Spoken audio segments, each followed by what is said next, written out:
भाई ये कोरोना जो आ गया, अभी हम लोगों ने पूरे मीटिंग की, हर जगह के डीएम एसपी सब लोगों के साथ मीटिंग हो गई, अब पूरा डिटेल चर्चा हो गई। एक एक बात हम लोगों ने कह दिया सचेत करने के लिए। ये जो होली का समय है, इसको सार्वजनिक रूप पर लोगों को हाथ जोड़ करके प्रार्थना करिए कि मत करिए, क्योंकि मान लीजिए हमारे यहां तो कम है, लेकिन अपने यहां भी थोड़ा बढ़ने लगा, अपने यहां भी बढ़ने लगा।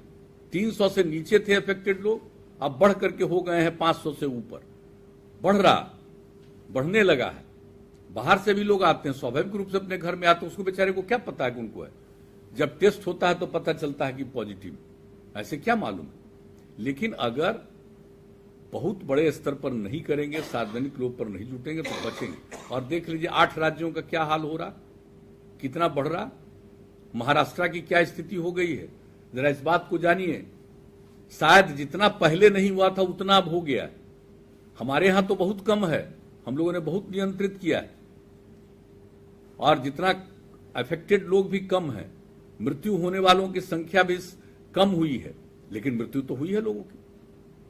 अफेक्टेड तो हुए, प्रभावित तो हुए, लेकिन हम लोगों को तो लोगों को सचेत करना, सजग करना। इसलिए आज के इस अवसर पर हमने एक दिन तो पूरी मीटिंग कर दी है, इसमें और लोग भी, हम सब लोगों से आग्रह करेंगे कि सजग और सचेत रहिए।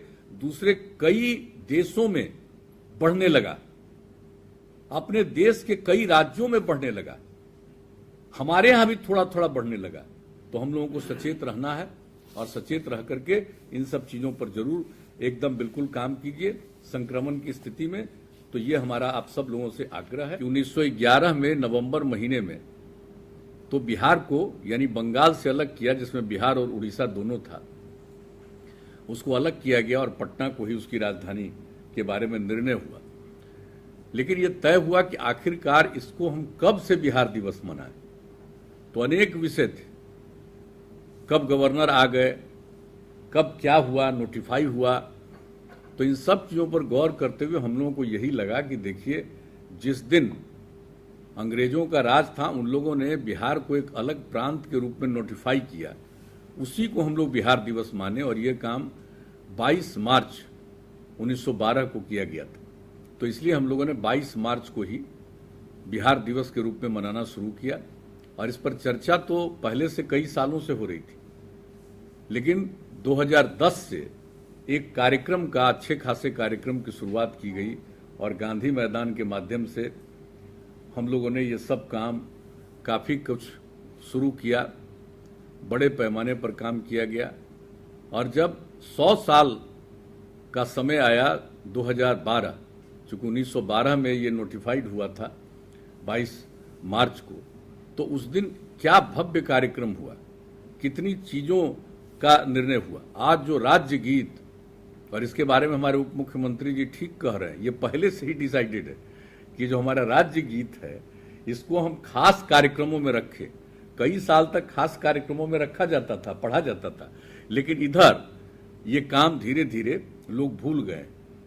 तो आपको जो आज उप मुख्यमंत्री जी दोबारा कह रहे हैं, ये पहले की बात है, तय है।